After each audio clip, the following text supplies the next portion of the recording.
சின்னதாக இருக்க மாரி இருக்குது. மெலிசாக இருக்க மாரி இருக்குது.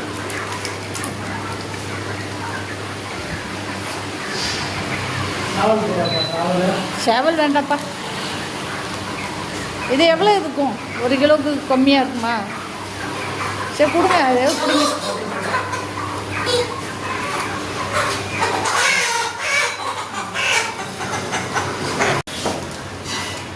சரிம்மா.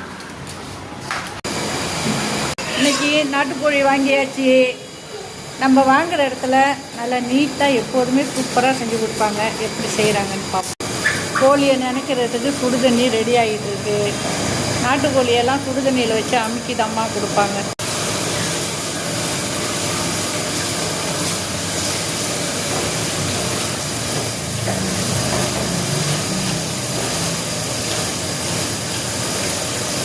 ஐயே, என்னப்பா உயிரோடு இருக்குது.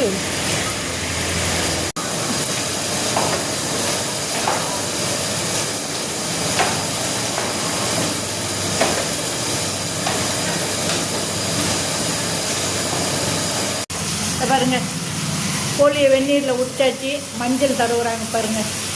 இந்த கடையில் மட்டும் இப்படி தான் கொடுக்குறாங்க. அதனால தான் அம்மா இந்த கடையிலே வந்து வாங்கிட்டு இருக்கிறேன்.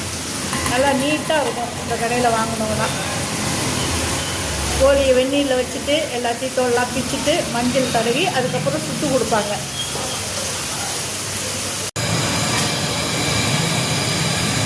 கோழியை சுடுறாங்க பாருங்கள். மஞ்சள் தடவி கோழியை, நாட்டுக்கோழி இது, நாட்டுக்கோழியை சுட்டுக்கிட்டு இருக்கிறாங்க. இங்கே வந்து சென்னையில் இதுமாரி செஞ்சு நீங்கள் பார்த்துருக்கீங்களா? இதுக்கப்புறம் க்ளீன் பண்ணி அவங்க கொடுத்துருவாங்க. அவங்க எப்படி நாட்டுக்கோழியெல்லாம் எப்படி செய்கிறாங்கன்னு உங்கள்கிட்ட நான் காட்டியாச்சு. நீங்கள் எப்போதும் கேட்பீங்களே நாட்டுக்கோழியை சுட்டாங்களா, மஞ்சள் தடவுனாங்களான்னு. எல்லாமே உங்களுக்கு வீடியோவில் காட்டிட்டேன். நாட்டுக்கோழியை பிடிச்சி வெயிட்டு போட்டு அதை வந்து சுடுதண்ணியில் நினச்சி தோலெல்லாம் எடுத்துட்டு அப்புறம் மஞ்சள் தடவி அதுக்கப்புறம் அதை சுட்டு நெருப்பில் சுட்டு இவ்வளவு செஞ்சு தான் கட் பண்ணி நம்மளுக்கு கொடுக்குறாங்க. அம்மா சூப்பரான கடையில் வாங்குறேன், நான் நல்ல கடையில் வாங்குறேடா.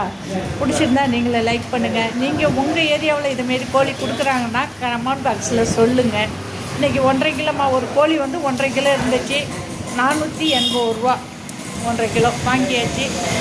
நல்லா சுத்தம் பண்ணியாச்சு. ஒரு ஜேபிஎஸ் ஸ்கூல் அழைச்சிட்டு ஸ்கூல் யூனிஃபார்த்தோடு சாப்பிட்டுட்டு இருக்கிறாரு பாருங்கள். இந்த கடையில் தான் நம்ம வாங்குறது. அதனால் தண்ணி எடுத்து குடிங்க. இன்றைக்கி நம்ம வீட்டில் கோழி குழம்பு. யாராவது சாப்பிட்ணுன்னு நினைக்கிறவங்களாம் வாங்க சாப்பிடலாம். கோழி கட் பண்ணிட்டு இருக்கிறாங்க, அதனால் வெயிட் பண்ணிட்டு இருக்கிறேன்.